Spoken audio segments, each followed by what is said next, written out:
The Ohio State coaching staff and administration did not check with us last week. We had this full-length discussion about Matt Patricia and other possibilities at defensive coordinator.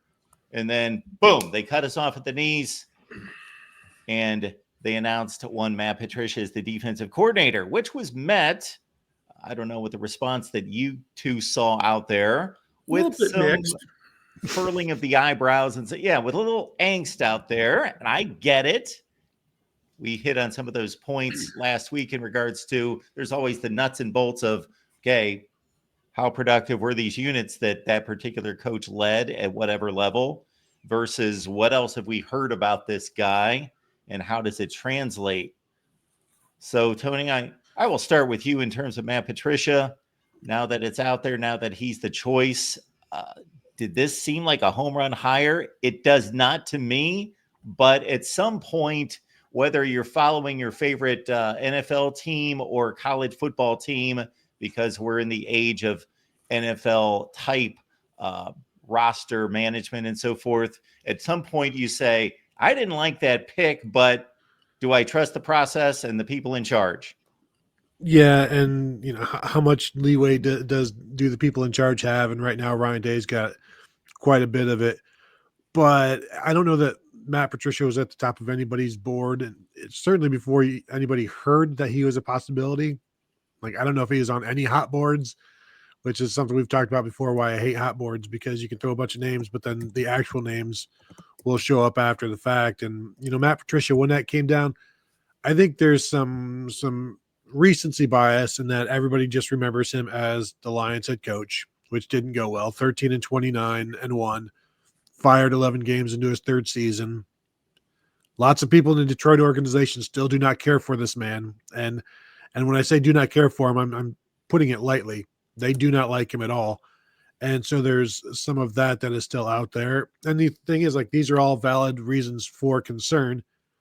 It's been 20 years since he was in college working as a grad assistant. So, like, what kind of recruiter is he? And I would assume he's better than Jim Knowles, because Jim Knowles was not much of a recruiter. So, they're probably not necessarily looking for a recruiter per se, because one, he doesn't have a position to coach.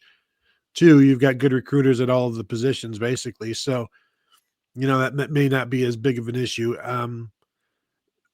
So yeah, you hear from people in Northwest Ohio, like, just folks at the Blade, that do not see this as a good hire.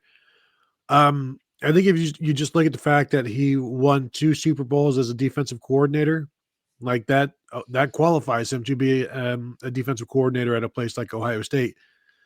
But then you take that away by saying, well, it was Bill Belichick's. He was Bill Belichick's defensive coordinator, so are you going to really give him any credit? But the fact is, like, Bill Belichick kept him around for a very, very long time.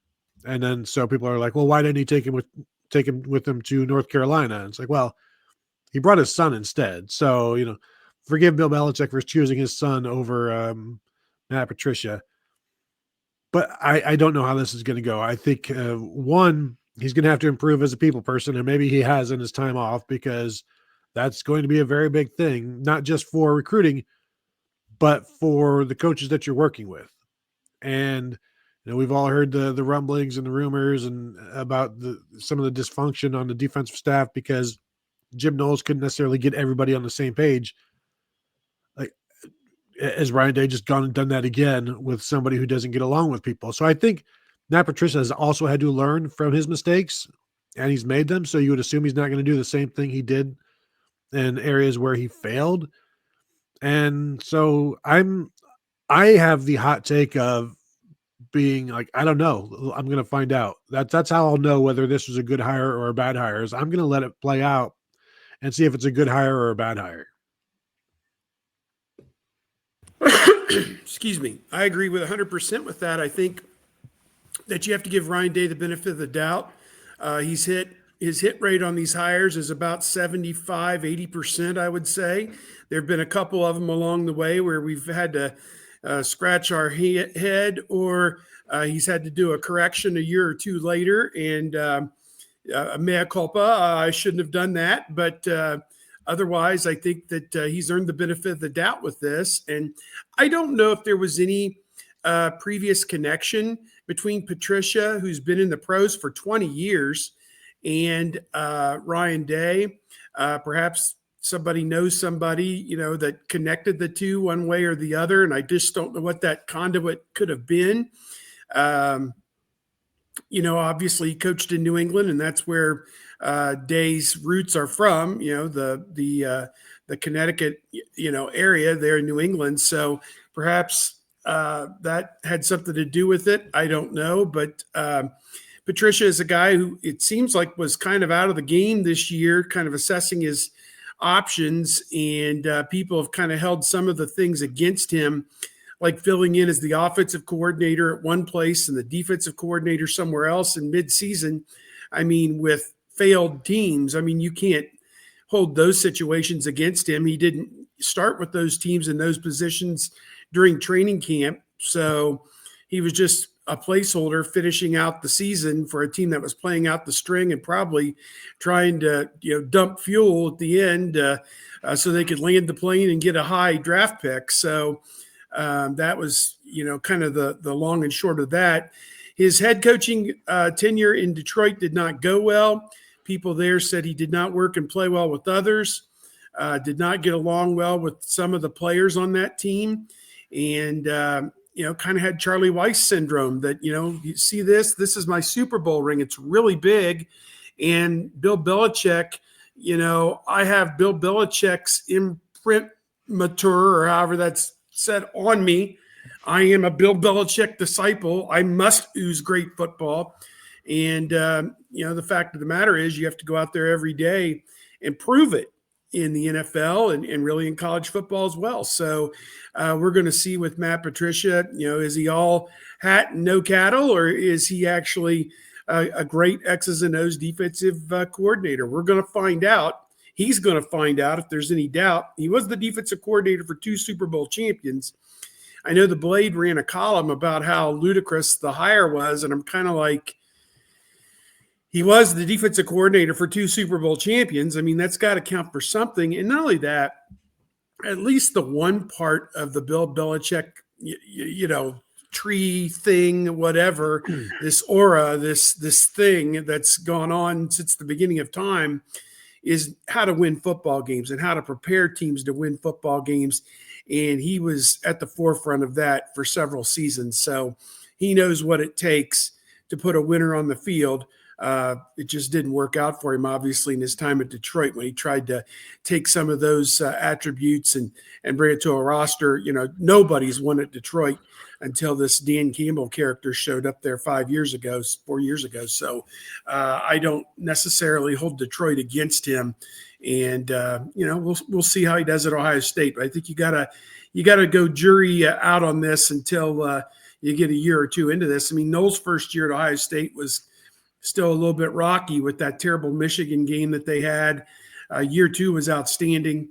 And year 3, they won the national championship. So, you kind of have to let it play out.